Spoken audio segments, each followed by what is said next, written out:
হইলে কাফনে, খ্রিস্টান হইলে কফিনে, হিন্দু হইলে চিতাই পড়ে ছাই। ও মানব দুই দিনের দুনিয়াতে গৌরব করার নাই রে কিছু নাই। ও মানব দুই দিনের দুনিয়াতে গৌরব করার নাই রে কিছু নাই। ও যতই সাজাও বাড়ি গাড়ি ইয়ার কন্ডিশন, 3.5 হাত মাটির বিছানা হইবে রে আসন, ও তোর হইবে রে আসন। যতই সাজাও বাড়ি গাড়ি ইয়ার কন্ডিশন, 3.5 হাত মাটির বিছানা হইবে রে আসন, ও তোর হইবে। সময় থাকতে জোগাড় কর, হিসাব কর তাই। ও মানব দুই দিনের দুনিয়াতে গৌরব করার নাই রে কিছু না।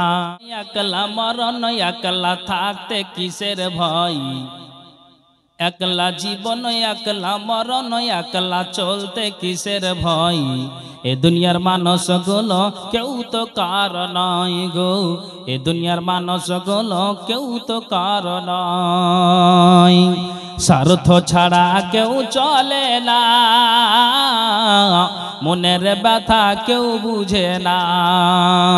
স্বার্থ ছাড়া কেউ চলে না, মনের ব্যথা কেউ বুঝে না। কারো দুঃখ দেখলে আবার করে দুঃখের অভিনয়। এ দুনিয়ার মানুষ গুলো কেউ তো কার নয় গো, এ দুনিয়ার মানুষ গুলো কেউ তো কার নয়। একলা জীবন একলা মরণ একলা থাকতে কিসের ভয়। এ দুনিয়ার মানুষ গুলো কেউ তো কার নয় গো, এ দুনিয়ার মানুষ গুলো কেউ তো কার নয়। দেখো কোরআনে বলছে আহাদ, দেখো কোরআনে কত নিয়ামত এই জমিনে। বলছে আহাদ দেখো কোরআনে, আসমানকে আমি বানিয়েছি বান্দার মাথার ছাদ, জমিনকে বিছানা করেছি করতে ইবাদত। আসমানকে আমি বানিয়েছি বান্দার মাথার ছাদ, জমিনকে বিছানা করেছি করতে ইবাদত। পানিতে ভরে দিয়েছি ভরপুর নিয়ামত, পানিতে ভরে দিয়েছি ভরপুর নিয়ামত। যেই পানি তোদের খুব দরকার, যেই পানি তোদের খুব দরকার জীবন মরণে। বলছে আহাদ দেখো কোরআনে, বলছে আহাদ দেখো কোরআনে কত নিয়ামত এই জমিনে। বলছে আহাদ দেখো কোরআনে, আসমানকে আমি বানিয়েছি বান্দার মাথার ছাদ, জমিনকে বিছানা করেছি করতে ইবাদত। আসমানকে আমি বানিয়েছি বান্দার মাথার ছাদ, জমিনকে বিছানা করেছি করতে ইবাদত। পানিতে ভরে দিয়েছি ভরপুর নিয়ামত, পানিতে ভরে দিয়েছি ভরপুর নিয়ামত। যেই পানি তোদের খুব দরকার, যেই পানি তোদের খুব দরকার জীবন মরণে। বলছে আহাদ দেখো কোরআনে, বলছে আহাদ দেখো কোরআনে সবুজ সবুজ বৃক্ষ দিয়ে সাজিয়েছে জমিন, শাক সবজি ফল মূল খেয়ে থাকবি রে বমিন। সবুজ সবুজ বৃক্ষ দিয়ে সাজিয়েছি জমিন, শাক সবজি ফল মূল খেয়ে থাকবি রে মমিন। সূর্যকে আমি বানিয়েছি বেঁচে থাকার সামান, সূর্যকে আমি বানিয়েছি বেঁচে থাকার সামান, আধার ভুবনকে আলো করি, আধার ভুবনকে আলো করি চাঁদের কিরণে। বলছে আহাত দেখো কোরআনে, বলছে আহাত দেখো কোরআনে, কত নিয়ামত এই জমিনে। বলছে আহাত দেখো কোরআনে। আছো রে মন, কার ভরসায় আছো রে মন, কিসের করো আশা? একদিন তোমার বাড়ি গাড়ি সব ভেঙে হয়ে যাবে তোমার বাসা, তোমার গহনা দিন ফুরাইয়া যাবে, জৈবনে লাগবে ভাটি। ওই যে দেখো ডাকিতেছে তোমায় কবরের মাটি, ওই যে দেখো ডাকিতেছে তোমায় কবরের মাটি। কার ভরসায় আছো রে মন, কিসের করো আশা? একদিন তোমার বাড়ি গাড়ি সব ভেঙে হয়ে যাবে তোমার বাসা, তোমার গহনা দিন ফুরাইয়া যাবে, জৈবনে লাগবে ভাটি। ওই যে দেখো ডাকিতেছে তোমায় কবরের মাটি, ওই যে দেখো ডাকিতেছে তোমায় কবরের মাটি। সন্ধ্যার আগে যেদিন ডুবিবে বেলা, এক পালকে ভেঙে যাবে তোমার রঙেরই মেলা। সন্ধ্যার আগে যেদিন ডুবিবে বেলা, এক পালকে ভেঙে যাবে তোমার রঙেরই মেলা। কারে দিবা তুমি জোরে ধমক, কারে দিবা তুমি জোরে ধমক, কার মাথায় ভাঙবা লাঠি। ওই যে দেখো ডাকিতেছে তোমায় কবরের মাটি, ওই যে দেখো ডাকিতেছে তোমায় কবরের মাটি। খবর পেয়ে আসবে আত্মীয় স্বজন, তোমারি চার পাশে বসে তারা করিবে কান্দন। খবর পেয়ে আসবে আত্মীয় স্বজন, তোমারি চার পাশে বসে তারা করিবে কান্দন। সাজাইবে মনের মতন, সাজাইবে মনের মতন, কি সুন্দর পরিপাটি। ওই যে দেখো ডাকিতেছে তোমায় কবরের মাটি, ওই যে দেখো ডাকিতেছে তোমায় কবরের মাটি। কার ভরসায় আছো রে মন, কিসের করো আশা? একদিন তোমার বাড়ি গাড়ি সব ভেঙে হয়ে যাবে তোমার বাসা, তোমার গহনা দিন ফুরাইয়া যাবে, জৈবনে লাগবে ভাটি। ওই যে দেখো ডাকিতেছে তোমায় কবরের মাটি, ওই যে দেখো ডাকিতেছে তোমায় কবরের মাটি।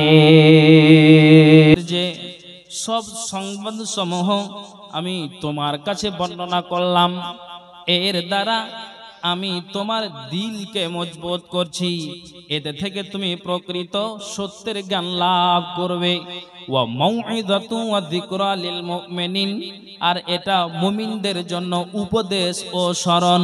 তার মানে আল্লাহ বলছেন নবীজি তুমি কান খুলে শোনো, তোমাকে যে নবীদের ইতিহাসকে বর্ণনা করা হয়, যেমন নবী আদম নবী নূহ, নবী দাউদ, নবী সুলাইমান, নবী জাকারিয়া, নবী ইহইয়া, নবী হারুন, নবী লোত, নবী মূসা, নবী ঈসা, নবী ইউসুফ, নবী ইয়াকুব, এই করে করে তোমার পূর্বে যতগুলি আম্বিয়া একরাম এসেছেন সববারই ইতিহাসগুলো তোমার মগজে ভরে দেওয়া হচ্ছে। তার কারণ হলো যে এই কথাগুলিকে শুনবে আর শুনে তুমি জ্ঞান করবে, আর জ্ঞান করার পরে পরে যখন তুমি এই কথাগুলিকে তোমার উম্মতের সামনে যখন বর্ণনা দিবে, যখন সাহাবীদের সম্মুখে আলোচনা করবে, তখন ওই ইতিহাসগুলোকে শুনে তারাও জ্ঞান করে নিবে। আর একটা মানুষ যখন শরীয়তের জ্ঞানের কথাকে উঠিয়ে নিবে আর ওটাকে আমলে পরিণত করে নিতে হবে বা করবে, তো জেনে নিতে হবে ওই মানুষটা কোনোদিন জাহান্নাম যেতে পারে না। তাহলে আপনাকে আর আমাকে এই কথাগুলিকে শুনে নেওয়ার পরে আমাকে আর আপনাকে মগজে উঠিয়ে নিতে হবে, ভরে নিতে হবে, আপনাকে বুঝার চেষ্টা করতে হবে আপনার মগজে যেন কথাগুলিকে উঠে নেয়। আপনার মগজে কি করে উঠবে? এই জন্য আমি কোরআনে আয়াত পড়েছি, আল্লাহ তাআলা বলছেন নবীজি তোমাকে পূর্বের ইতিহাস শোনাচ্ছি এই জন্য যাতে করে তোমার মগজে উঠে তোমাকে প্রকৃত সত্যের জ্ঞান তুমি লাভ করবে। আর ওয়া মাউইযাতু ওয়া যিকরা লিল মুমিনিন, আর এটা মুমিনদের জন্য উপদেশ ও স্মরণ। তাহলে এই মুমিনদের জন্য এটা ইতিহাসকে শুনতে গেলে, তার মগজে উঠাতে গেলে তারা জ্ঞান পাবে। তো ইতিহাস আমাকে আর আপনাকে খুলতে হবে যে তারা কি করে জ্ঞান পেয়েছে। জি, আপনাকে আমি শোনাই। আল্লাহ রাসূল বলছেন যে আমার সাথী, সাথী বলতে যে নবীজির কিন্তু ওটা শ্বশুর, কে? আবু বকর সিদ্দিক। তো তারপরও আল্লাহ রাসূল বলছেন যে আমার সাথীকে আমি একটা দোয়া শিখালাম, ভালো করে শুনবেন। এই যে ইতিহাসকে শুনে, কোরআন হাদিসের আলোচনা শুনে জ্ঞানটা কি করে করছে, আপনাকে কি করে উঠাতে হবে মগজে। তো আবু বকর বলছেন যে নবী সাল্লাল্লাহু আলাইহি সাল্লাম বলছেন যে আমার সাথীকে, সাথী কেন বললেন? ইসলামের দিক দিয়ে কুল্লু মুসলিমিন ইখওয়া, প্রত্যেক মুসলমান ভাই ভাই, অথচ এটা জামাই আর শ্বশুরের সম্পর্ক। তারপরও নবীজি বলছেন যে আমি আমার সাথীকে একটা দোয়া শিখালাম। তা আবু বকর তিনি কি বলছেন যে যেদিন থেকে আমার নবী আমাকে দোয়াটা শিখালেন সেদিন থেকে আমি ওই দোয়াটার প্রতি আমল করে যাই। আর আমি ওই দোয়াটাকে যখন আমার ইচ্ছে হয়, যখন আমার মন হয়, তখন আমি ওই দোয়াটাকে পাঠ করে যাই। যখন আমি রাস্তাতে চলি দোয়াটাকে আমি পাঠ করে যাই। যখন আমি শুইতে যাই তো নবীর তারিকা পদ্ধতিতে ঘুমাই, আর ওই দোয়াটা যখন মনে আসে তখন আমি দোয়াটাকে পাঠ করি। এর মুসলমান যতক্ষণ পর্যন্ত এই তাশাহুদে বসে ওই দোয়াকে যদি পাঠ না করি তাহলে মুমিন মুসলমানের জি ভরে না, মনটা ভরে না। তা আবু বকর বলছেন যে তাশাহুদের সময় দোয়াটা তো পাঠ করি, এটা ঠিক আছে। যখন আমি বাজারে যাই, দারিয়াপুর যাই, কালিয়াচক যাই, বৈষ্ণবনগর যাই, 16 মাইল যাই, আরো আমি বড় বড় টাউন মার্কেটে যাই, আর যখন আমার ওই দোয়াটা মনে আসে তখন আমি ওখানেই ঠোঁট দুটোকে হিলিয়ে আমি দোয়াটাকে পাঠ করে যাই। আবু বকর বলছেন কেন পাঠ করে যাই? নবী আমাকে বলে দিয়েছেন মানুষ যখন কোরআন আর হাদিসের আলোচনাকে শোনার পরে যখন ওটাকে আমলে পরিণত করবে, জ্ঞান করে নিবে, জেনে নিতে হবে, জাহান্নামে যাবে না। আবু বকর তিনি নিজেই বলছেন যে আমি এই কথাকে, এই দোয়াকে শুনে নেওয়ার পরে আমি আবু বকর জ্ঞান করে নিলাম, আমি আবু বকর সেটাকে আমলে পরিণত করলাম।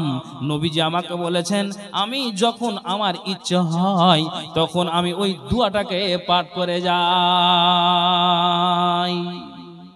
জি, আশা করা যায় 99% লোকের জানা থাকা দরকার বা আছে।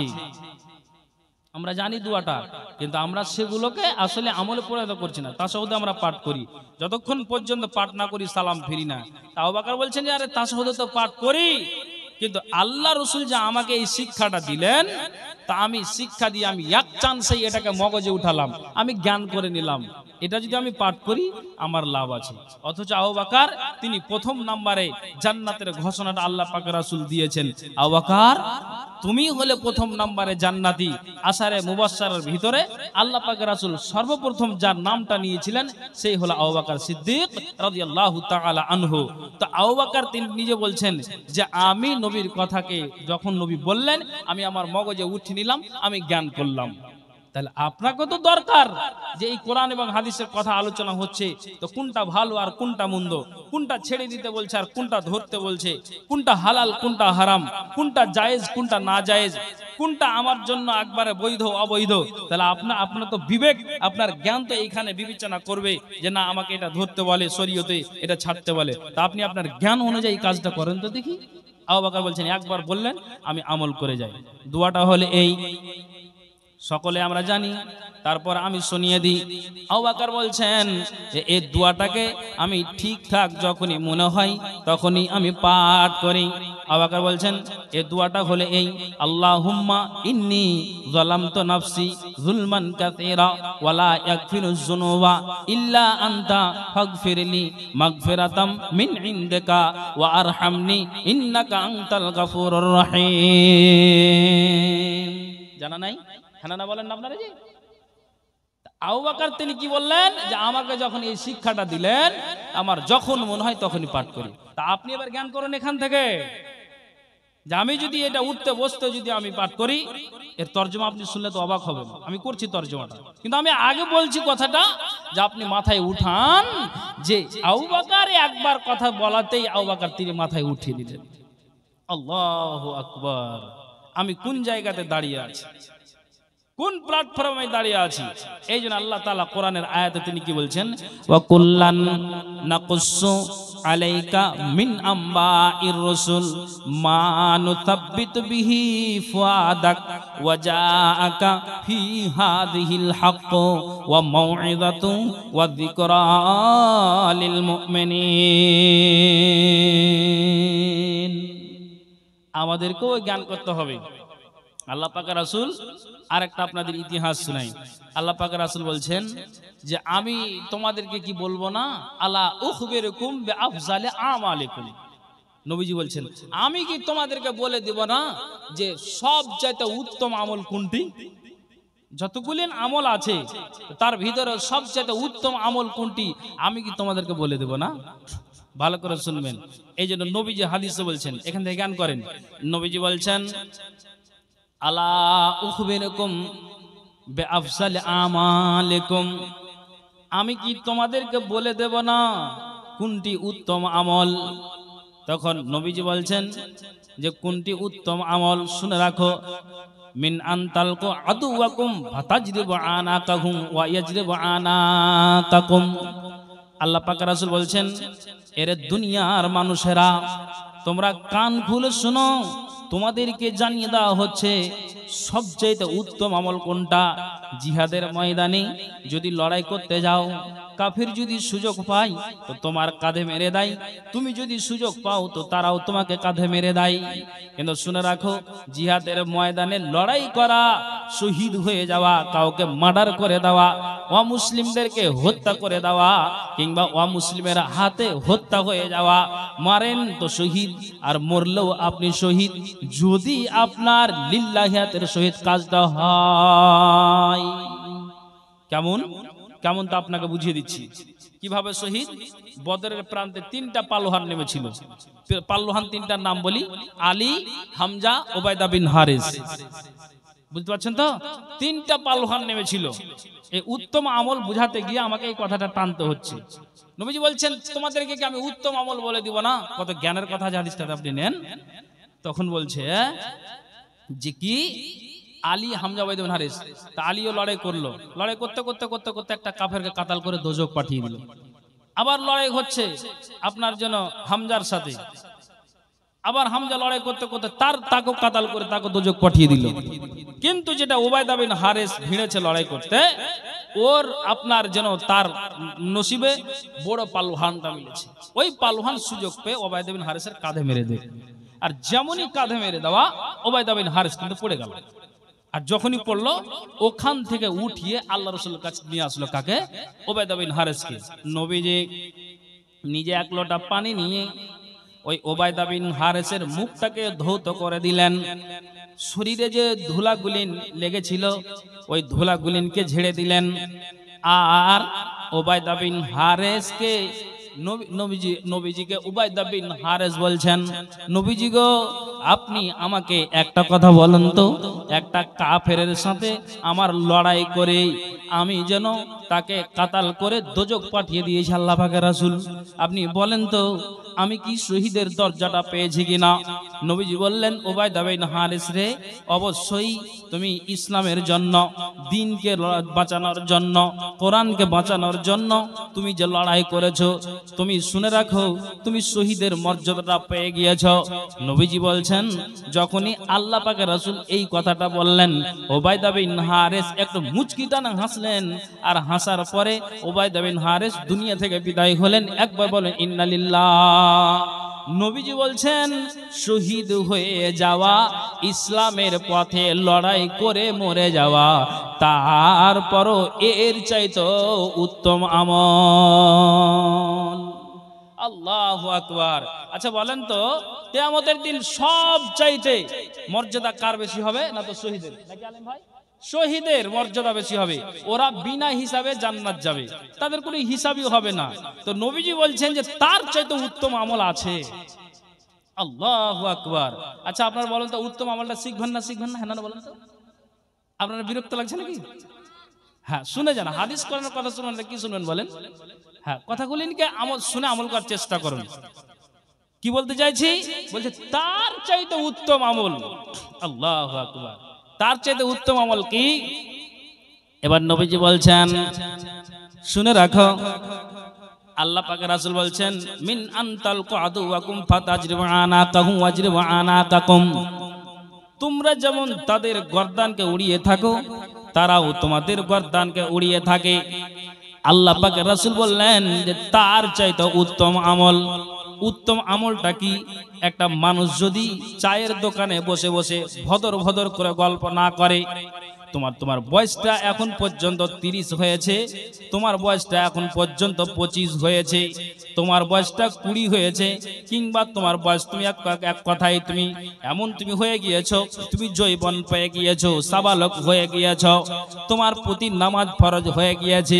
যুবক তুমি কান খুলে শোনো, তুমি ওই চায়ের দোকানে ভদর ভদর করে না গল্প করে, বুড়ো মানুষ তুমি চায়ের দোকানে দাঁড়িয়াপুরে স্ট্যান্ডে ভদর ভদর করে গল্প না করে, নবীজি আমার বলছেন শুনে রাখো, যদি তুমি কি করো বাড়িতে বসে বসে কিংবা মসজিদে বসে বসে তুমি যদি কি করো আল্লাহর জিকির আজকার করো, সুবহানাল্লাহ, আলহামদুলিল্লাহ, আস্তাগফিরুল্লাহ, লা ইলাহা ইল্লা আনতা সুবহানাকা ইন্নী কুনতু মিনাজ জালিমিন, আস্তাগফিরুল্লাহাল্লাযী লা ইলাহা ইল্লা হুয়াল হাইয়ুল কাইয়্যুম ওয়া আতুবু ইলাইহি। এই সুবহানাল্লাহ, আলহামদুলিল্লাহ, আস্তাগফিরুল্লাহ, এই জিকিরগুলো, তাসবিহ তাসবিহ তাহলিল গুলো, নবীজি বলছেন যে তারা মুখ দিয়ে আবর্জনা কথা না বের করে, তারা ফালতু কথা না বের করে, তারা যদি বাড়িতে বসে বসে, ওই নারী হোক বা পুরুষ হোক, পুরুষ মসজিদে গিয়ে হোক, বাড়িতে বসে হোক, যেখানে সেখানে, কিংবা তোমার বাজারে গিয়ে আর কোন জায়গাতে যাবে সেখানে গিয়েও তুমি তোমার জুবান দিয়ে অকাত্য ভাষায় কথা আর না বলে, ফালতু কথা না বলে, যদি তোমার মুখ দিয়ে জিকির আর আজকার তাসবিহ তাহলিলটা করো, আল্লাহ পাকের রাসূল বলছেন যে এটা সব চাইতে উত্তম আমল। একবার জোরে বলুন সুবহানাল্লাহ। জি, তখন আমি এই হাদিসটা কেন নিয়ে আসলাম? আল্লাহ পাকের রাসূলকে একজন বলছেন, নবীজি গো, আপনি আমার তো বয়সটা দেখতে পাচ্ছেন যে আমি বয়সের ভরে নুজ্জ হয়ে গিয়েছি, তো আপনি আমাকে এমন কিছু আমলের কথা বলে দিন যাতে করে আমি ওই আমলটা বসে বসে করতে পারি। তখন আল্লাহ পাকের রাসূল কি জবাব দিলেন? কালা লিসানু কারাতাবান বিযিকিরিল্লাহ। নবীজি বলছেন, ব্যক্তি তুমি শোনো, তোমার মুখ যেন সদা সর্বদা জিকিরেই লিপ্ত থাকে, তাসবিহ তাহলিলেই যেন তোমার লিপ্ত থাকে। কেননা তখন ওই ব্যক্তি নবীজিকে বলছেন, আল্লাহ পাকের রাসূল গো, আপনি যে কথাটা আমাকে শোনালেন, ওই কথাটা শোনার পরে আমার মগজে জ্ঞান এলো, আমার মগজে কথাটা উঠে গেল। আমি যদি জিকির করি, তাসবিহ তাহলিল করি, তাহলে কিয়ামতের দিন আমার মুখ জাহান্নামে যাবে না। নবীজি গো, আপনি আমাকে বললেন যতদিন আমি বেঁচে থাকবো আপনার কথাতে আমি আমল করে যাব। আপনার এই কথাতে আমার জ্ঞান আসলো, আমি মগজে কথাটাকে উঠিয়ে নিলাম। তা আপনার কখন মগজে উঠবে? একবার বলার পরে তারা এক চান্সেই সেগুলোকে আপনার উঠিয়ে মগজে জ্ঞান করছে, আপনার কখন উঠবে বলুন? আমি এটাই তো বুঝাইতে চাইছি, আমি এটাই তো আপনাদেরকে বলতে চাইছি যে আপনার কখন মগজে উঠবে। এই জন্য আল্লাহ তাআলা কোরআনে কি বলছেন শুনো, ওয়া কুল্লান নাকুসসু আলাইকা মিন আম্বাইর রাসূল মা নুসাব্বিতু বিহি ফুআদাক ওয়া জাআকা ফি হাযিহিল হক ওয়া মাউইদাতুন ওয়া যিকরা লিল মুমিনিন। রাসূলদের যে সব সংবাদ সমূহ আমি তোমার কাছে বর্ণনা করলাম, এর দ্বারা আমি তোমার দিলকে মজবুত করছি, এতে থেকে তুমি প্রকৃত সত্যের জ্ঞান লাভ করবে, আর মুমিনদের জন্য এটা উপদেশ ও স্মরণ।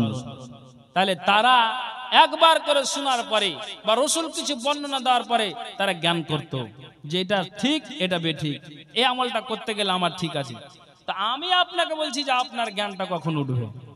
জি, মা আয়েশা রাদিয়াল্লাহু তাআলা আনহা, উনি জঙ্গে জামালের যুদ্ধের দিন উটের উপরে সওয়ার হয়ে মা আয়েশা আন ইয়ামিনিহি কাতলা ওয়া আন ইয়াসারিহি কাতলা, ওই জঙ্গে জামালের যুদ্ধতে তিনি ডান দিকে তাকায় আর বাম দিকে তাকায়, আর দেখে আপনার যেন যেগুলো লোক মার্ডার হয়ে পড়ে আছে সেইগুলোর দিকে আপনার একবার ডান দিকে তাকাচ্ছে, একবার বাম দিকে তাকাচ্ছে। কে?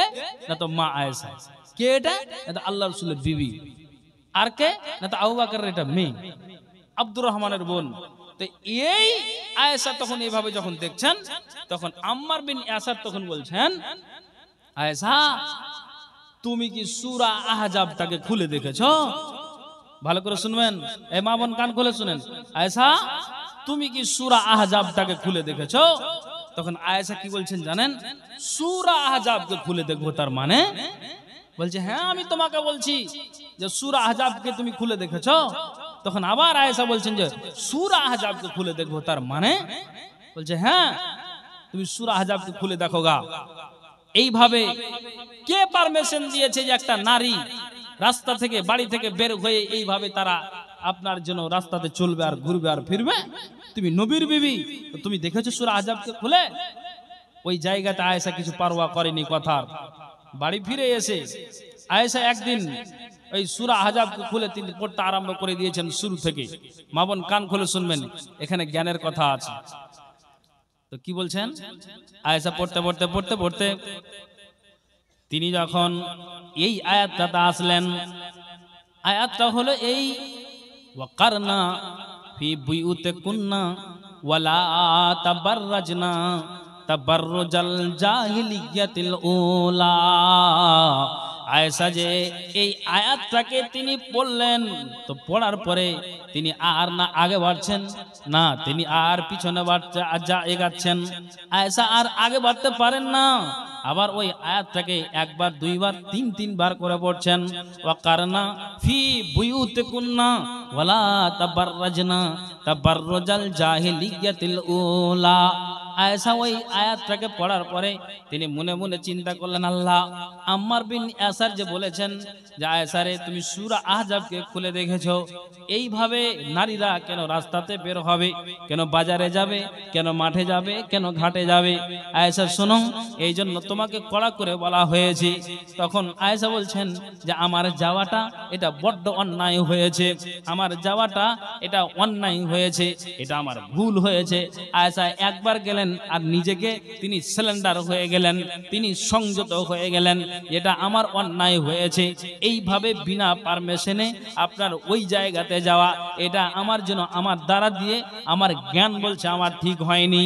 তাহলে আয়েশা একবার গেলেন আর যাওয়ার পরে তার মগজে এই কথাটা উঠে গেল, এটা আমার ভুল হয়েছে, এটা আমার অন্যায় হয়েছে, আমি আর দ্বিতীয়বার এইভাবে কোনদিন আর যাব না। জি, আয়াতটা পড়ার পরে আয়েশার চোখ দিয়ে জল বয়ে গিয়েছিল। তাহলে এখন আমি মা বোনদের কি বলবো? মা বোন, তোমার মতো নারী যদি রাস্তাতে কি করে, মাথায় কাপড়টাকে খুলে, চাদরটাকে খুলে, বক্ষ স্থলটাকে আপনার না ঢেকে, আর আপনার জন্য স্কুলে আপনার মেয়ে যায়, আপনার বিনা চাদরে যায়, তাহলে আপনি বলুন, আয়েশা যাওয়ার পরে এটাকে ভুল বুঝতে পেরে তিনি নিজেকে জ্ঞান করে সংশোধন করে নিলেন, শুধরে নিলেন, তো আপনি তো হাজার দিন আর আপনার প্রতিদিন জুমা বা আপনার জালসা বা এমনি বৈঠকে আলোচনা তো আপনারা শুনতে পান, বা নিজে নিজে একটা বাংলা বই পুস্তক পড়ে পড়ে তা আপনি নিজেকে আপনি জ্ঞানটাকে সংগ্রহ করে নিতে পারেন। তাহলে আয়েশা এক চান্সে যাওয়ার পরে তার মগজে এই কথা উঠে গেল, আপনার কখন উঠবে? কখন উঠবে? এই ইতিহাস শুনে আপনার মগজে কখন উঠবে? আয়েশা একবার যাওয়ার পরে নিজেকে সিলিন্ডার, আপনি কখন সিলিন্ডার হবেন? মগজে আপনার কখন কথাটা উঠবে? আল্লাহ তাআলা নিজেই কোরআনে বলছেন যে নবী শুনে রাখো, এই পূর্বের ইতিহাসকে শোনাচ্ছি এই জন্য যে শুনো, তোমার দিলকে তুমি মজবুত করবে আর এতে থেকে তুমি প্রকৃত সত্যের জ্ঞান লাভ করবে। আর আল্লাহ তাআলা কি বললেন? ওয়া মাউইযাতুন ওয়া যিকরা লিল মুমিনিন, আর এটা মুমিনদের জন্য উপদেশ ও স্মরণ।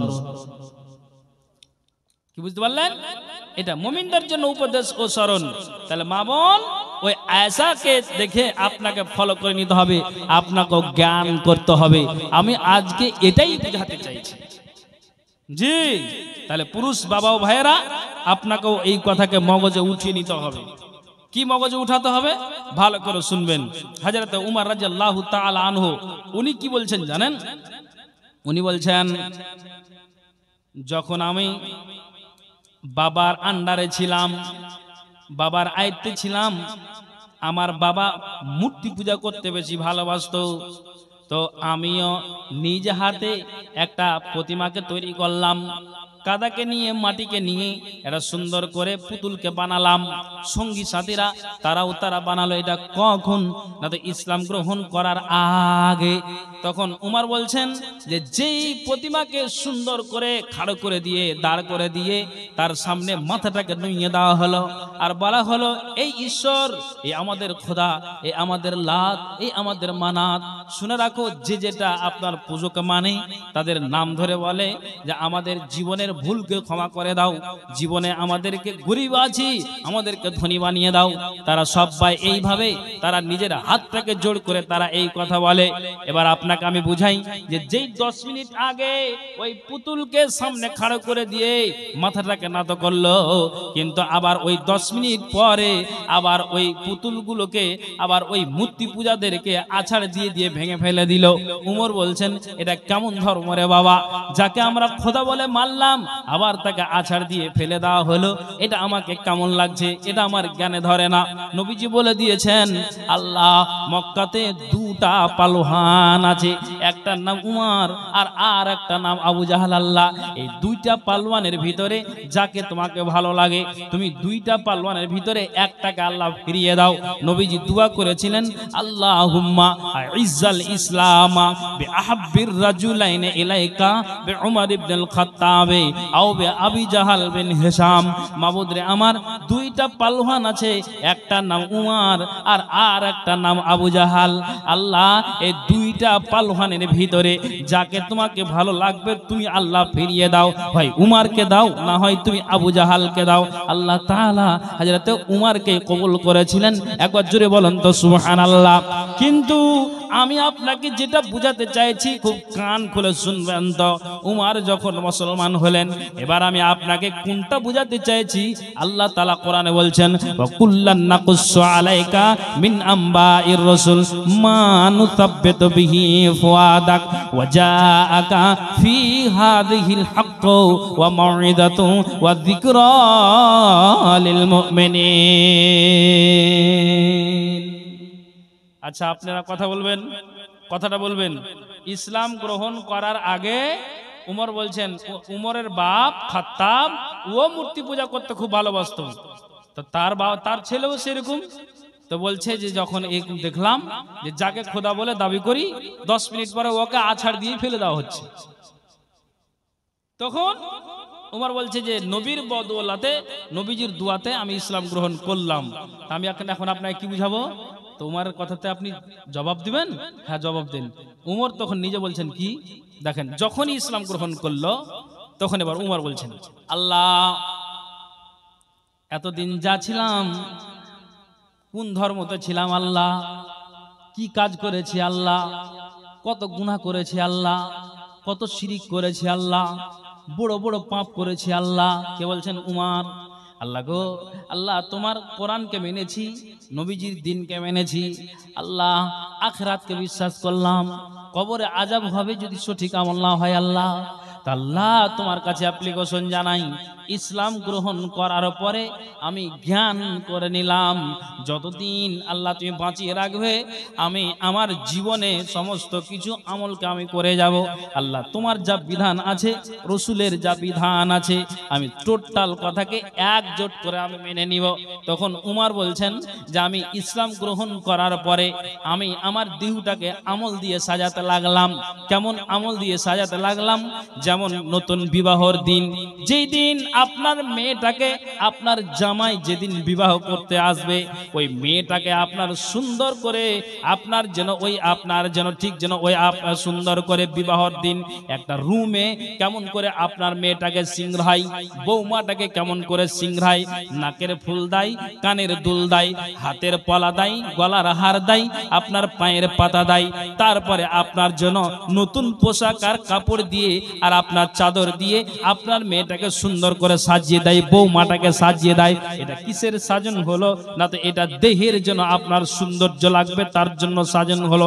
কিন্তু উমর বলছেন, আল্লাহ আমি আগে যা ছিলাম আল্লাহ তুমি জীবনের গুনাহকে মোচন করে দাও। কিন্তু উমর নিজে বলছেন ইসলাম গ্রহণ করার পরে আমি আমার দেহটাকে আমল দিয়ে সাজাতে লাগলাম, গয়না দিয়ে নয়, নাক ফুল দিয়ে নয়, হাতের পলা দিয়ে নয়, আমি আমার দেহটাকে আমল দিয়ে সাজাতে লাগলাম।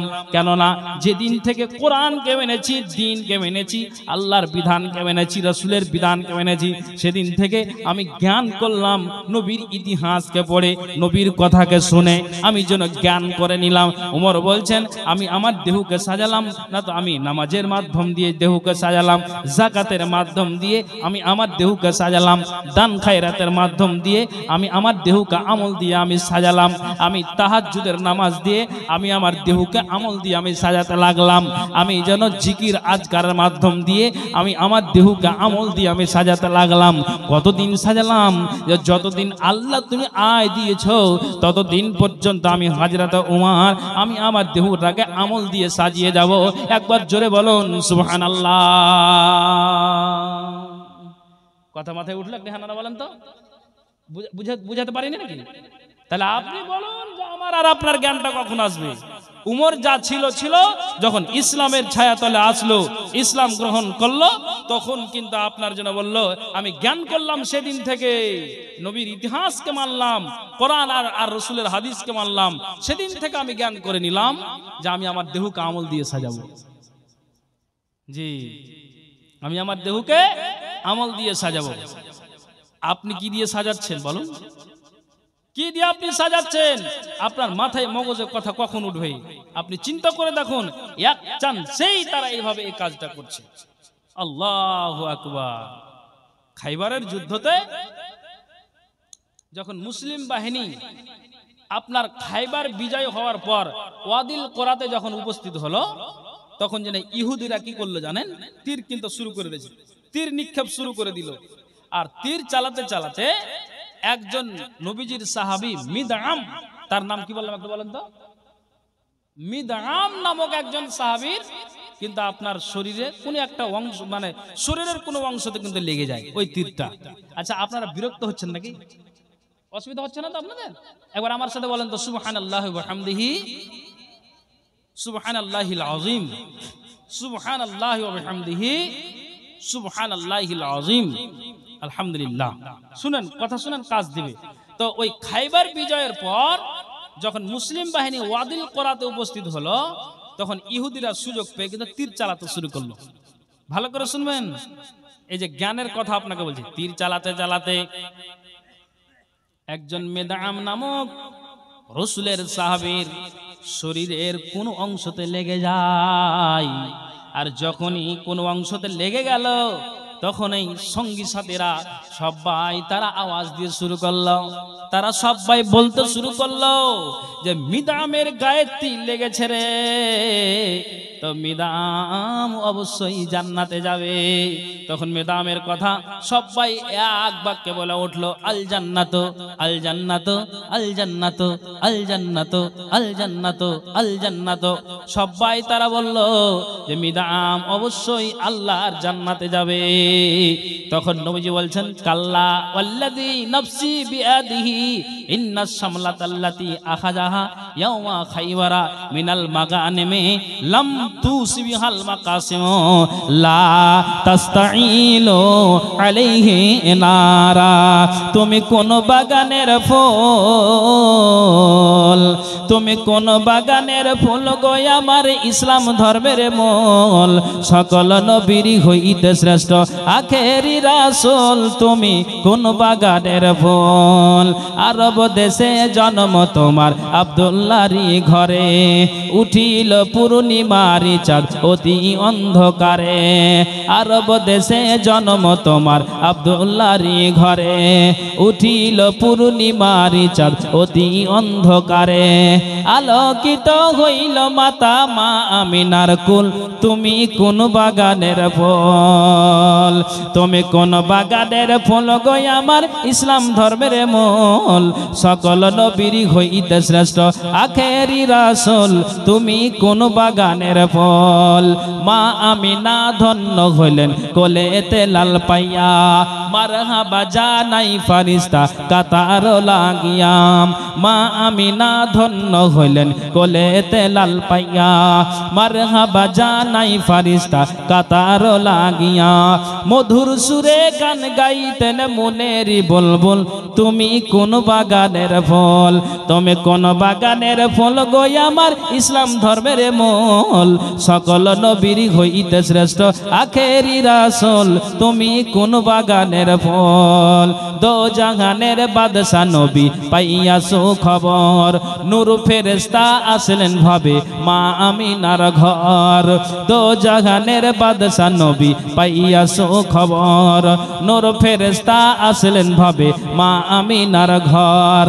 বেহেশতেরি সংবাদ পেলেন মুহাম্মদ রাসূল, তুমি কোন বাগানের ফুল, তুমি কোন বাগানের ফুল গো আমার ইসলাম ধর্মের মূল, সকল নবীর হইতে শ্রেষ্ঠ আখেরি রাসূল, তুমি কোন বাগানের ফুল।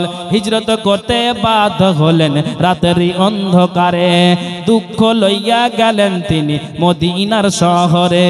হিজরত করতে বাধ্য হলেন রাতেরই অন্ধকারে, দুঃখ লইয়া গেলেন তিনি মদিনার শহরে।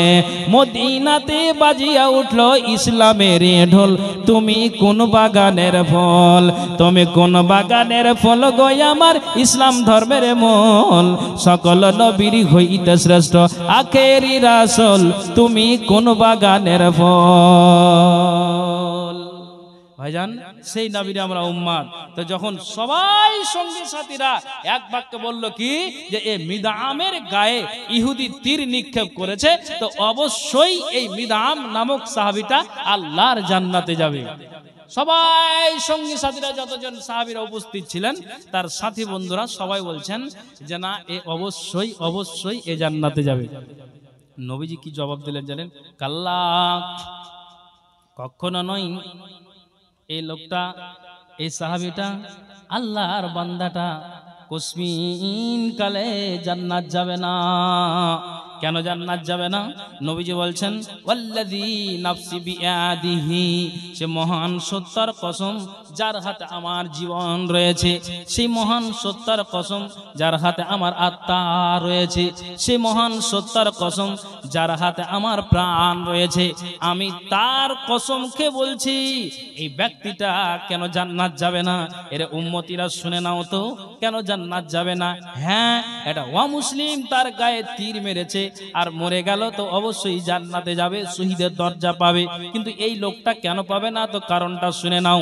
আল্লাহ পাকের রাসূল বলছেন তার কারণ হলো খাইবারের যুদ্ধতে, খাইবারের দিন যখন লড়াই চলছিল, যখন ওই আপনার অমুসলিমেরা পরাজিত হলো, তো আপনার যখন তারা পালিয়ে গেল, তখন ওখান থেকে এ মিদআম একটা আপনার ওই গনিমতের মাল একটা চাদরকে নিয়েছিল, আর ওই চাদরকে সুন্দর করে নিয়ে ল্যাপটে বগলে তাই লুকিয়ে আপনার ওই জিহাদের ময়দান থেকে নিয়ে এসেছিল। ওই চাদর শুনে রাখো, ওই চাদরটা তার কাছে এখনো লুকানো আছে। আমাকে জিব্রাইল বলে গিয়েছে, শুনে রাখো, ওই মিদআম নামক সাহাবীটা ওই গনিমতের মাল বন্টন করার পূর্বে ওই চাদরটাকে নিয়ে আপনার বাড়ি চলে এসেছিল। আমাকে জিব্রাইল বলে গিয়েছিল, শুনে রাখো, এই যে চুপে চাপে ওই গনিমতের মালকে নিয়ে নেওয়া, ওই জন্য নবীজি বলছেন যে ওই চাদরটা তার গায়ে কিয়ামতের দিন আগুন হয়ে জ্বলবে, মিদআম কোনোদিন জান্নাত যেতে পারে না। সঙ্গে সঙ্গে তখন ওই নবীজির সাহাবীরা যতজন ছিলেন তখন সবাই কি করলেন, তো যার কাছে তখন কাউরির কাছে জুতা ছিল, কাউরির জুতার ফিতা ছিল, ওইগুলো আল্লাহ রাসূলের কাছে জমা করে দিলেন। নবীজি বলছেন সেরা কুন আও সেরা কানে মিন্নার, এগুলো জুতা ছিল তোমাদের আগুনের জুতা, এই ফিতা ছিল আগুনের জুতা, এই আগুনের ফিতা। কেননা ওই সঙ্গে সঙ্গে সাহাবীরা বলছেন নবীজি গো, আপনি ওই মিদআমের কথাটা বললেন, আর কথাটা বলার পরে আমার যেন মগজে উঠে গেল এটা আমাদের অন্যায় হয়েছে, আমরা যে জুতা নিয়ে এসেছি, জুতার ফিতাকে আমরা নিয়ে এসেছি, এটা আমাদের অন্যায় হয়েছে, এটা আমাদের উচিত হয়নি। তা আল্লাহ পাকের রাসূল গো, আমরা ওখান থেকে জ্ঞানটা পেলাম, ইতিহাসটাকে শুনে জ্ঞানটা পেলাম, তখনই সঙ্গে সঙ্গে আমরা যে এই জুতার ফিতা নিয়েছিলাম, আমরা এগুলো সমস্ত কিছু আপনাকে জমা করে দিলাম। কথা বুঝতে পারলেন?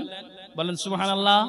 কেন কেন আপনাকে কথা বললাম যে ওই মিদআম চাদর নিয়েছিল, নবীজি বলছেন এই চাদর তার আগুন হয়ে জ্বলবে, জমা করেনি, তখন এরাও তো চুপে চাপে নিয়েছিল, তখন এরা বলছে রে সুবহানাল্লাহ, মাথায় তখন জ্ঞান উঠে গেল, এটাও আমাদের তো ভুল হয়েছে, এই যে দেখেন মগজে উঠে গেল, তো এই তাড়াতাড়ি করে তো সঙ্গে সঙ্গে তখন আপনার জমা করে দিল। তো কোনটা লোক জানা না যে জুম্মার দিন খুতবাতে আপনার বলে এই জর্দা খেও না, এই বিড়ি খেও না, এই সিগারেট খেও না, এই খেও না, ওই খেও না, তো মৌলভী সাহেব তো হাজার দিন বলে, তো আপনার মগজে কই উঠছে? ওই চাদর নিয়ে আপনার যখন বললে যে এটা আগুন হয়ে জ্বলবে, তখন সঙ্গে সঙ্গে ওরা সব জমা করতে লাগলো। তা আপনি কোন দিন তওবা করবেন বলুন? আমার কথাটা আপনারা কষ্ট পাচ্ছেন নাকি? কখন আপনার মগজে উঠবে? একটা লোক স্টেজে, মালদারি ঘটনা, গ্রামের নাম বলবো না, তো আলিম ভাই ৮০,০০০ টাকা স্টেজে নিয়েছে। কত বললাম আমার সাথে বলেন তো আপনারা? কথা শুনতে পান না নাকি? একটু হ্যাঁ না করেন নাকি? ৮০,০০০ টাকা নিয়ে এসেছে। ৮০,০০০ টাকা স্টেজ নিয়ে এসে বলছে মৌলভী সাহেব আপনি গুনে নেন। তারা বলছে ৮০,০০০ টাকা এত গুনতে পারবো? মানে স্টেজে সময় লাগবে। তো আপনি ৮০,০০০ বললেন, তো বলছে হ্যাঁ ঠিক আছে। সবাই তখন লোকেরা তখন বলছে মাওলানা মাওলানা মাওলানা, ওকে ধরেন ওকে ধরেন। কেন ধরবো? তো বলছে যে উনাকে আল্লাহ খুব ধন সম্পদ দিয়েছে, আরো যদি কিছু দেয়। বলছে কত ধন সম্পদ দিয়েছে যে ওর এখানটা জেসিপি আছে, ট্র্যাক্টর আছে, স্করপিও আছে, 4টা ছেলে 4 জনকে বাইক কিনে দিয়েছে, দোতলা বাড়ি, 40-45 বিঘা লোকটার জমি। আচ্ছা বলেন লোকটার কোনো অভাব আছে? হ্যাঁ না বলেন নাকি? কোনো অভাব নেই। বলছে মাওলানা ওকে ধরেন একটু। ও টাকা দিয়ে চলে যাওয়ার পরে যখন ওই লাইটটার কাছে গিয়েছে, ওই বাসটার কাছে, তখন ওকে কিন্তু আবার ওকে ঘুরিয়ে ডাকছে যে আপনি শুনেন, ঘুরিয়ে ডাকছি যে আপনি শুনেন। তখন আসলো, আসার পরে বলছে যে আপনি ৮০,০০০ টাকা তো দিলেন, তো আপনি আর ২০,০০০ টাকা দিয়ে ১ লক্ষ করে দেন না। তো এটা কথা যেমনই বলেছে বুঝলেন, তখন উনি বলছেন যে জান আমি দিয়ে দিলাম। আমি যে আলহামদুলিল্লাহ, সত্যি গো, আপনি বলা মাত্র আপনি ২০,০০০ টাকা দিয়ে দিলেন। তখন চলে গেল। চলে যাওয়ার পর আবার যখন ওই বাসটা পার হয়েছে, তখন আবার ঘুরিয়ে ডাকছে আপনি শুনেন। তখন বলছে যে মনে হয় আবার কিছু দাবি করবে। আমি যে দাবি করবেন, আপনি আসেন এখানে আসেন। এক পা দুপা করে যদি ভয়ে ভয় আসলো তো ওর মন যে মৌলভী সাহেব আরো কিছু চাইবে। আমি বলছি চাইবো না, আপনি এখানে আসুন, আপনি হাতটা বাড়ান তো মুসাফা করো, আপনার দানে আমি খুশি হয়ে গেছি। ৮০,০০০ টাকা আপনি ইচ্ছাই দিলেন, আর ২০,০০০ টাকা দাবি করলাম সেটাও আপনি দিয়ে দিলেন। তো সত্যি আল্লাহ যা আপনাকে ধন দিয়েছে তো তার সাথে সাথে আপনার মনটাও দিয়েছে, এটা দানে প্রমাণ হয়ে গেল। সত্যি আল্লাহ খুব আপনাকে ধন দিয়েছে, আপনি উদারতা মনের মানুষ, আপনি দিলখোশ মানুষ, আপনি যেন সত্যি এই দানটা দিলেন। ৮০,০০০ আর ২০,০০০ চাইলাম সেটাও আপনি দিয়ে দিলেন। তো আমি আপনার যেমন ধন আছে তেমন মন আছে, এটা দানে প্রমাণটাও হয়ে গেল। তো ওকে আমি বলছি যে আপনার দানটা খুশি হয়ে বলছি, আপনাকে আমি একটা কথা বলবো, আপনি কি নামাজ রোজা করেন? তখন ও আমাকে জবাব দিচ্ছে যে মৌলভী সাহেব আরো ২০,০০০ লেলাও, কিন্তু হাঁকে ওদিকে চাপ দিও না। আপনি আমাকে জবাব দেন তো, এই লোকটার ইসলামের জ্ঞান এখন পর্যন্ত ঢুকেছে? হ্যাঁ, ঢুকেনি। তাই উর্দু কবি কি বলছেন, কুছ নে কে কাম কর যা দুনিয়া মে নাম কর যা, कुछ तो नहीं रहेगा रह जाएगी कहानी, कुछ नेक काम कर जा। আশা করি বুঝতে পারছেন, कुछ नेक काम कर जा दुनिया में नाम कर जा, कुछ तो नहीं रहेगा रह जाएगी कहानी, ए है मिट्टी का पुतला जिस्म है तेरी फानी। কিছুই থাকবে না, সব ছেড়ে চলে যেতে হবে।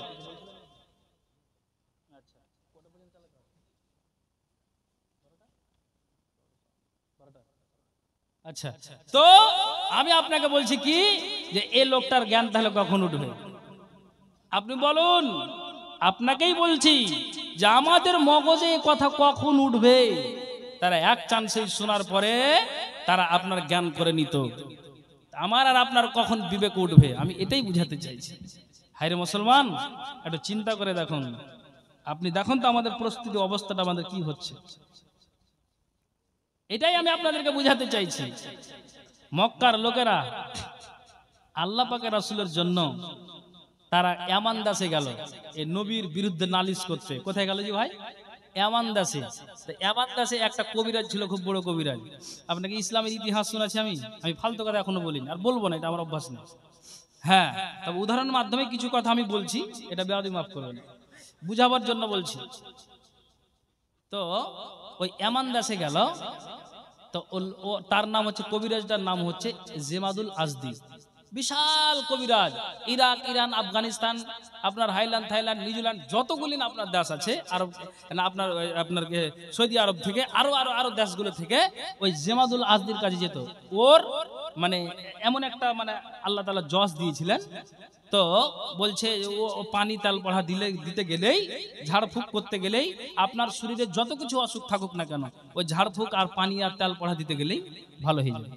তখন এ মক্কার লোকেরা গিয়ে নালিশ করেছে নবীর উপরে। কি নালিশ করেছে জানেন? আপনাকে ইতিহাস শুনেছি ইসলামের। বলছে যে আমাদের আজদি ভাই, আপনি এমন একটা কবিরাজ যে আপনার দ্বারা দিয়ে দিয়ে কাউরির শরীরে যদি জিন সওয়ার হয়ে যায় আপনি ভালো করে দিতে পারেন। তা আমাদের মক্কাতে এমন একটা পাগলা এসেছে, নাউজুবিল্লাহ বলুন না, পাগলা কাকে বললো? নবীকে বলল, এমন একটা পাগলা এসেছে লোককে যাহা তাহা বলে বেড়াই। তা আপনি যদি, আমরা যতগুলি দেশ গেলাম, কবিরাজের কাছে গেলাম, ডাক্তারের কাছে গেলাম, কেউ তাকে ভালো করতে পারলো না। তোমার কাছে আফগানিস্তানের লোক আছে, তোমার কাছে ওমানের লোক আছে, তোমার কাছে ইরাকের লোক আছে, ইরানের লোক আছে, দুবাইয়ের লোক আছে, সৌদি আরব থেকে আছে, মানে তোমার হাতে জশ আছে। ভালো যদি করতে পারো তো নবীকে তুমি ভালো করতে পারবে। অতএব তোমাকে দেখেছি, তোমাকে আনতে এসেছি, তুমি চলো আর গিয়ে তুমি নবীর ব্যাপারটা দেখো, আমাদের ওই পাগলা লোকটাকে দেখো, ভালো করে দাও, লোককে যাহা তাহা বলে বেড়াই। ভালো করে শুনবেন, এই যে দেখেন জ্ঞানটা কি করে হচ্ছে। তখন বলছে যে ঠিক আছে, ও ঠাট বাট করে, দুনিয়ার লোক ভালো হচ্ছে আর মোহাম্মদ ভালো হবে না, তার মানে তো যাও ভালো করতে যাও না তুমি। তখন এবার জেমাদুল আজদি এসেছে, আল্লাহ রসুলের সামনে যেভাবে নবীজি বসে আছেন ওই সামনে ঠিক আপনার জেমাদুল আজদি এসে বসেছে। এসে নবীজিকে বলছেন, আল্লাহ পাকের রাসূল গো, আমি জেমাদুল আজদি ইয়ামানের অধিবাসী, আপনার কাছে এসেছি, আপনার বিরুদ্ধে মক্কার লোকেরা নালিশ করেছে, তার জন্য এসেছি। আপনার শরীরে যদি কোনো রোগ থাকে তাহলে আপনি আমাকে বলুন, আমি মানুষকে তেল পড়া দিতে গেলে, পানি পড়া দিতে গেলে ভালো হয়ে যায়। ওয়া ইন্নাল্লাহা ইয়াশফি আলা ইয়াদি, আল্লাহ যাকে ইচ্ছা আমার হাতে আরোগ্য দান করে থাকেন।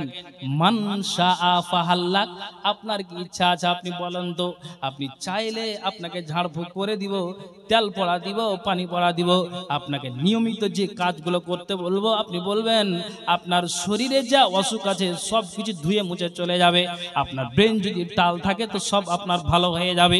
মানুষ আপনার ব্যাপারে নালিশ করেছে যে পাগল, আপনি নাকি একজন দেওয়ানা মাজনুন মানুষ, তা আপনি বলেন তো, আমাকে ওখান থেকে হায়ার করে নিয়ে আসা হয়েছে, এতগুলি ডাক্তার কবিরাজ দেখানো হয়েছে, আপনাকে কেউ ভালো করতে পারেনি। তবে আমি বলছি আল্লাহ তাআলা আমার হাতে আরোগ্য, আমার হাতে যশ দিয়েছেন, যাকে ইচ্ছা আল্লাহ তাআলা আমার হাতে আরোগ্য দান করে থাকেন। তাহলে আপনি বলেন তো, আপনি যদি চান তাহলে আপনার অসুখটাকে দূর করে দিব।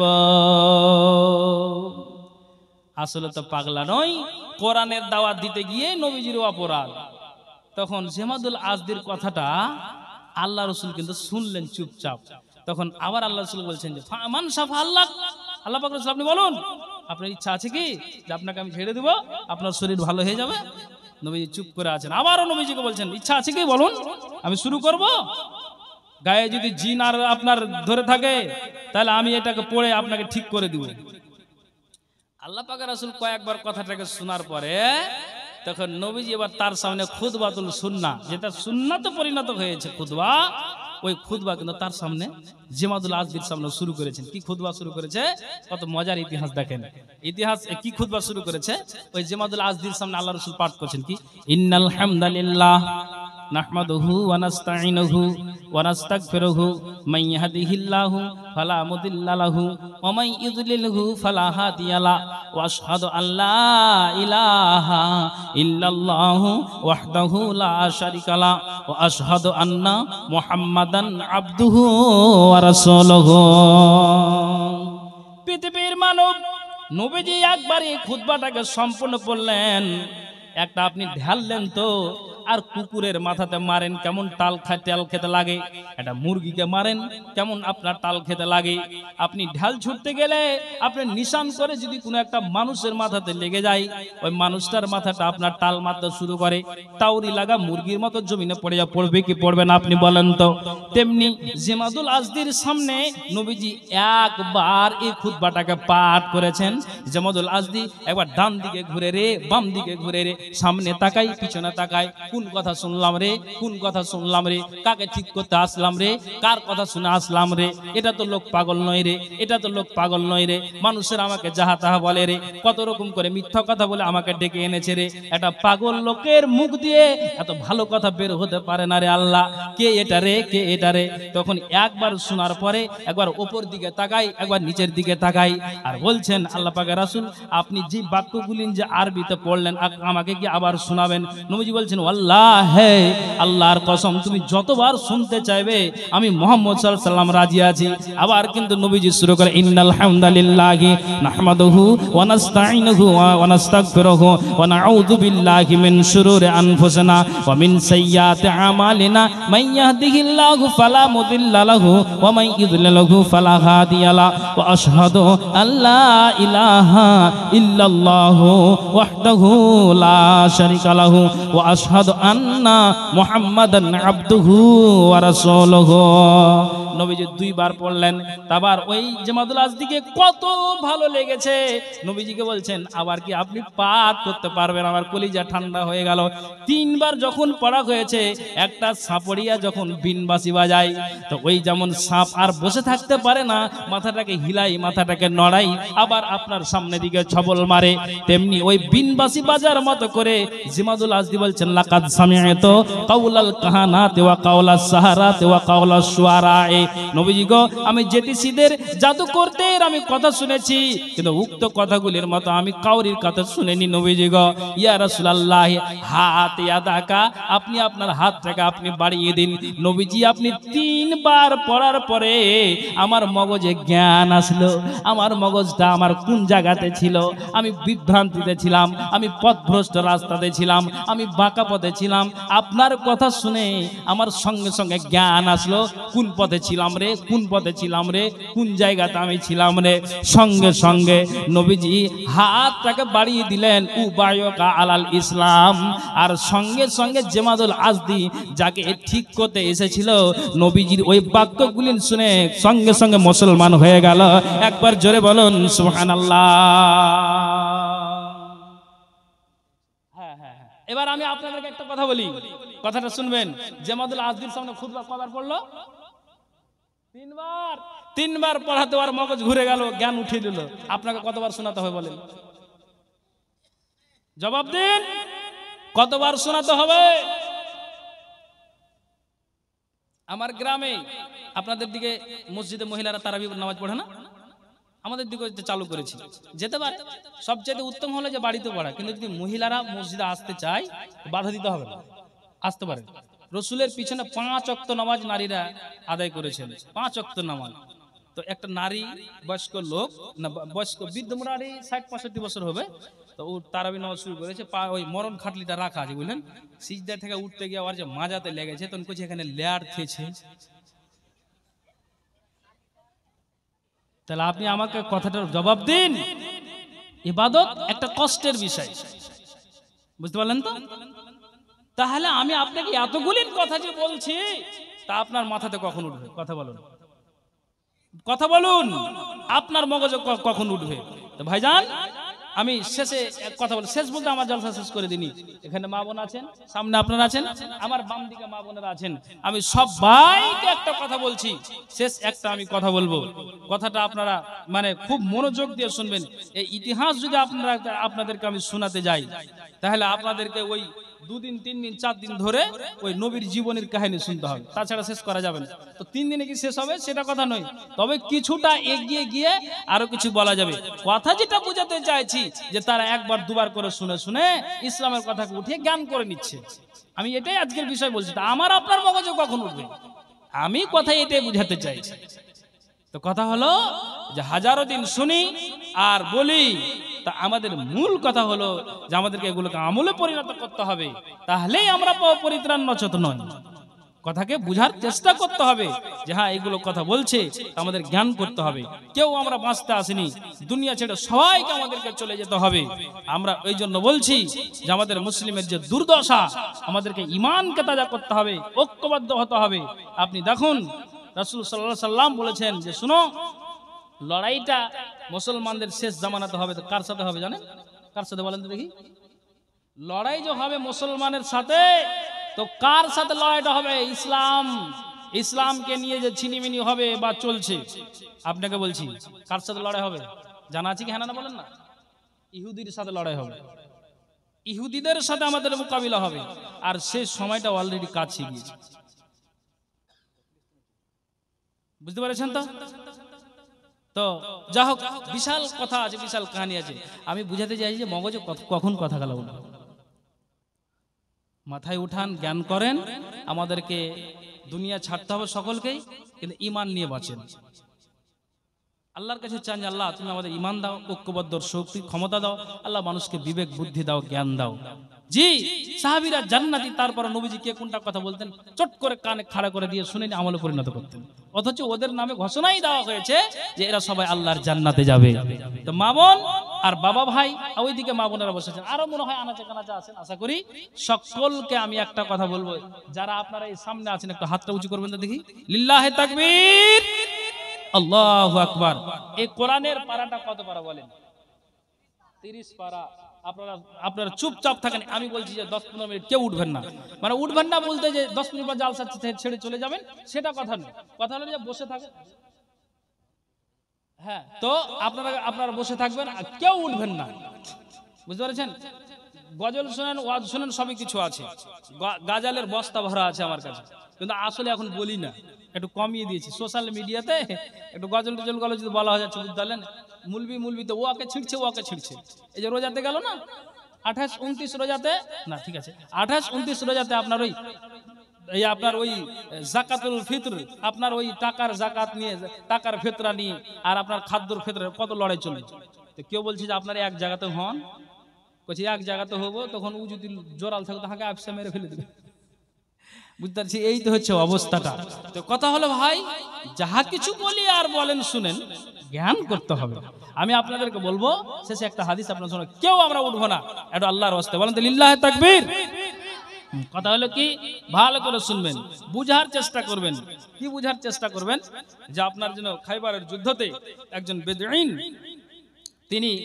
তিনি আপনার যেন বেদুইন যখন ইসলাম গ্রহণ করলো, তখন ও কিন্তু ওর নসিবে খাইবারের যুদ্ধটা এসেছিল, তখন ও কিন্তু খাইবারের যুদ্ধতে অংশ নিয়েছিল। গেল খাইবারের যুদ্ধতে, তখন আল্লাহ রাসূল খবর দিল যে শোনো, এই বেদুইনকে যে গানিমাতের মাল তোমরা যখন ভাগ করবে, তখন ওই বেদুইনটারও যেন ভাগ হয়। সাহাবীরা বললেন যে আল্লাহ রাসূল, আপনার কথাকে অস্বীকার করব না, আমরা অবশ্যই এই বেদুইনের জন্য আমরা ভাগটা রাখবো, আমরা যে বন্টন করব তো কিছু অংশ আমরা তাকেও দিব, সমান সমান ভাগ হবে। ভালো করে শুনছেন তো আপনারা? এবার দেখেন কত মজার হাদিস। তখন যখন ভাগ করতে করতে করতে ওই বেদুইনটাকে যখন ভাগ দিয়েছে, তখন হাতে ওই ভাগটা নিয়ে নবীজির কাছে চলে গেছে।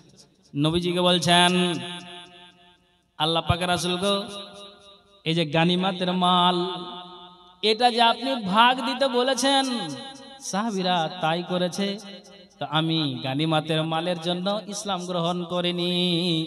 এই খালতিপুর গ্রামের মানুষেরা, দারিয়াপুর গ্রামের মানুষেরা, আলিপুর গ্রামের মানুষেরা সবাই বলবে এটা একটা লোভী মুসলমান ইসলাম গ্রহণ করলো আর গানিমাতের মালটাকে তাড়াতাড়ি নিয়ে নিল। তো দুনিয়ার মানুষ জানবে যে এই লোকটা হলো কে, না তো লোভের লোক একটা। এ মুসলমান কেমন, না তো লোভী মুসলমান, যে টাটকা মুসলমান হলো আর ইসলাম আপনার কবুল করে জিহাদের ময়দান গেল আর গানিমাতের মালটাকে সে আপনার ভাগ নিয়ে নিল। নবীজি গো, আমি এই গানিমাতের মালটা কোসমিন কালা আমি নিব না। সঙ্গে সঙ্গে নবীজি বলছেন, তাহলে তুমি কি চাও? নবীজি গো, আমি জিহাদের ময়দান যাব আর জিহাদের ময়দানে গিয়ে আমি যেন ইসলামকে বাঁচানোর জন্য, কোরআনকে বাঁচানোর জন্য, দ্বীনকে রক্ষা করার জন্য আমি ফিল্ডে নেমে পড়ব। কোন কাফের সুযোগ পাবে আর সুযোগ পেতে পেতে যখন আমার এই কণ্ঠনালীতে একটা তীর মারবে আর তীর মারতে গেলে নবীজি গো আমি সঙ্গে সঙ্গে জমিনে পড়ে যাব। আর আপনার মুখ থেকে বলতে শুনেছি, মানুষ যদি শহীদ হয়ে মারা যায় তাহলে বিনা হিসাবে জান্নাত যাবে, কিয়ামতের দিন তাদের মান মর্যাদা বেশি হবে। নবীজি গো, আমি গনিমতের মাল নিব না, আমার একটাই লোভ, আমার একটাই লালসা যে অমুসলিম আমাকে তীর মারবে আর ওই তীরের আঘাতে আমি দুনিয়া ছেড়ে আমি চলে যাব, কিন্তু গনিমতের মাল আমি নেব না। বলেন সুবহানাল্লাহ। আমি গনিমতের মাল নেবেন আল্লাহ পাকের রাসূল। তখন ওই সাহাবী কথা, তখন আল্লাহ রাসূল বলছেন, এ ব্যক্তি তুমি কান খোলা শোনো, এটা যদি তোমার সত্যি নিয়ত হয়, আমি নবীজি দোয়া করে দিলাম, জিহাদের ময়দানে তুমি নামবে, তোমার কণ্ঠনালীতে তীর লাগবে আর তুমি শহীদ হয়ে মারা যাবে, বিনা হিসাবে তুমি জান্নাত যাবে। এরে মুসলমান, খালদিপুরের গ্রামের মানুষেরা, ওই ব্যক্তিটা কতটা তার ঈমান যে আপনার ঈমানকে সাথে নিয়ে জিহাদের ময়দান গেল, কণ্ঠনালীতে তীর লেগে শহীদ হয়ে গেল। মালের তার লোভ ছিল না, তার শহীদ হওয়ার লোভ ছিল। আমি আপনাকে বলবো, আল্লাহ আপনাকে ধন দিয়েছে, মাল দিয়েছে, টাকা দিয়েছে, পয়সা দিয়েছে, আপনাকে বলি না যে ইসলামের জন্য আপনি জান দিয়ে দেন, আপনি ইসলামের জন্য নিজের জানটা কুরবান করে দিন। আল্লাহ বলছেন, লা ইন শাকারতুম লা আযিদান্নাকুম ওয়া লা ইন কাফারতুম ইন্না আযাবি লাশাদীদ। আল্লাহ বলছেন, বান্দারে আমি তোমাকে যা দিয়েছি তুমি এতে থেকে আল্লাহর শুকরিয়া আদায় করো, আল্লাহর কৃতজ্ঞতা জ্ঞাপন করো, আল্লাহর প্রশংসা করো। যদি অকৃতজ্ঞ হও, ইন্না আযাবি লাশাদীদ, আমার আযাব বড় কঠিন, সেই আযাবে তোমাদেরকে গ্রেফতার হতে হবে। কাজেই ওই বেদুইনের মতো মানের লোভ করিও না, শহীদ হওয়ার লোভ করো, জান্নাতে যাওয়ার লোভ করো। তাহলে যখন তুমি জান্নাতে যাওয়ার লোভ করবে, অবশ্যই আল্লাহ তাআলা তোমার আমলকে আল্লাহ তাআলা কবুল করবেন। কাজেই মা, বোন, বাবা, ভাই, আমি আপনাকে বলি না যে ইসলামের জন্য জানটা দিয়ে দেন, আল্লাহ আপনাকে যা দিয়েছে আপনি ওতে থেকেই আল্লাহর রাস্তাতে আপনি দান করুন। কেন আপনাকে বলছি, নবীজি আমার আয়েশার কামরাতে শুয়ে আছেন, আর নবীজি আয়েশার কামরাতে শুয়ে নবীজির চোখ দিয়ে ঝরঝর ঝরঝর করে জল বইছে। আয়েশা বলছেন, নবীজি আপনি কেন কাঁদছেন? তখন নবীজি বলছেন, আয়েশা রে, দুটা লোকের কথা আমার মনে এসেছে, একটা নাম খাদিজা আর আরেকটা নাম আবু তালেব। আমার চাচা বলেছিল মক্কাতে কোন বাপের মাজাল নাই যে আমি বেঁচে আছি আমার ভাতিজার গায়ে কাঁচড় লাগাবে। আমার চাচা চলে গিয়েছে দুনিয়া ছেড়ে, তো কি আমাকে এখন এই ব্যাপারটা বলবে? আর আরেকজনের জন্য কাঁদছি, তার নাম খাদিজা। আমার কত ভালোবাসা বিবি ছিল যে খাদিজা আমাকে বলতো, নবীজি গো আপনাকে কাঁদতে হবে না, টেনশন নিতে হবে না, বাপের বাড়ির যে মালগুলিন পাবো ওই মালগুলিনকে আমি নিয়ে এসে নিজের নাকের বানাবো না, নিজের কানের বানাবো না, নিজের হাতের বানাবো না, পায়ের পাতা বানাবো না, গলার হার বানাবো না, সোনার আমি চাঁদি আমি সোনা আর চাঁদিকে বানাবো না। নবীজি গো ওই বাপের বাড়ির মাল নিয়ে এসে জিহাদের ময়দানে তারা কি অবস্থা আছে ওখানে আমি খাদ্য পৌঁছাবো, অস্ত্রের প্রয়োজন হতে গেলে আমি অস্ত্রের ব্যবস্থা করে দিব। নবীজি গো আপনাকে টেনশন নিতে হবে না। তো আয়েশা রে শোনো, আমার খাদিজাও কবরে চলে গিয়েছে, কে সহযোগিতা করবে দিন আর ইসলাম কে? খাদিজা কে মসজিদ বানাবে, কে মাদ্রাসা বানাবে, কে আপনার এই ধনমাল দিয়ে সহযোগিতা করবে? আমার চাচা চলে গিয়েছে দুনিয়া ছেড়ে, মক্কাতে কেউ যদি আমাকে একটু কথা বলে চোখ রাঙিয়ে, তাহলে আমার ব্যাপারে আমার পক্ষ হয়ে কে বলবে যে মোহাম্মদকে গালি দিও না? কাজে আমার এই গভীর নিশীতে আমার বিবি খাদিজা আর আমার চাচা আবু তালেব এই দুইজনকে আমার মনে পড়েছে।